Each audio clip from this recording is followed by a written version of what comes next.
Inside the trunk, in Lincoln's attempt to eke out a small increase in the amount of available trunk space, a new for 1977 inflatable spare tire option would replace the standard conventional, full-size spare. This was available for all 3 years of the Mark V's run. Regardless of any exterior wheel option selected, the standard, conventional spare tire would be of either Michelin or Goodyear brand.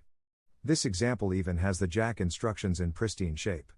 Another feature that stands out on this Mark V are the optional luxury wheel covers.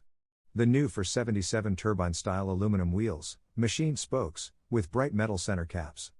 These new turbine-style wheels were standard on designer series models.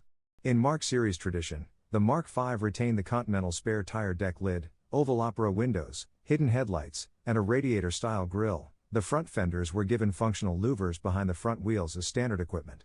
It's easy to see how the 1977 Lincoln Mark V was the ultimate apex of 1970s automobile luxury and opulence.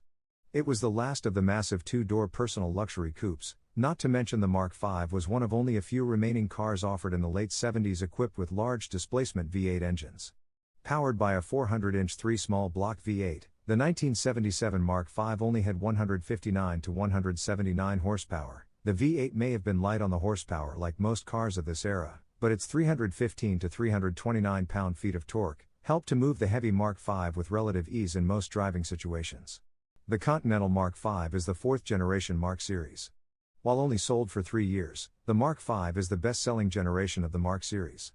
At 230 inches long, the Mark V is the largest two-door coupe ever sold by Ford Motor Company. Distinguished by its sharp-edged exterior design, the Mark V was the pinnacle of Lincoln's